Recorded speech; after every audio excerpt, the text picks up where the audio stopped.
Gelin belgelere dayanarak Türk tarihinin en dramatik dönemeçlerinden birine yakından bakalım. Peki bu nasıl oldu? Cevap için her şeyin başladığı yere, yani 1923 öncesine gitmemiz gerekiyor. Kurtuluş Savaşı yıllarında Türkler ve Kürtler işgale karşı omuz omuza ortak bir mücadele veriyordu. Bu ittifakın temelinde ortak vatan ve özerklik gibi çok somut vaatler vardı. Ama sonra her şeyi değiştirecek o dönüm noktası geldi. İsviçre'deki Lozan Konferansı. İsmet Paşa'nın Lozan'daki sözleri çok netti. Kürtler ve Türkler ayrılmaz bir bütündür. Bu ne anlama geliyordu? Kürtler azınlık sayılmadı, dolayısıyla azınlık haklarından da yararlanamadılar. Ve Lozan'dan hemen sonra o kardeşlik ve ittifak söylemleri bir anda buharlaştı sanki.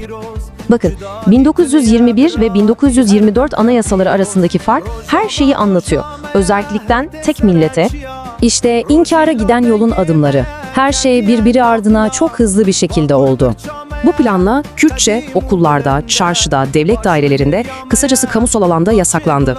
Tabii bu inkar politikasına bir de resmi bir kılıf, yani bir ideoloji gerekiyordu.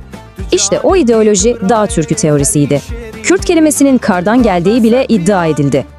Cumhurbaşkanı Cemal Gürsel'in bu sözü teorinin yıllarca nasıl devlet politikası olduğunu özetliyor. İşte sürecin özeti.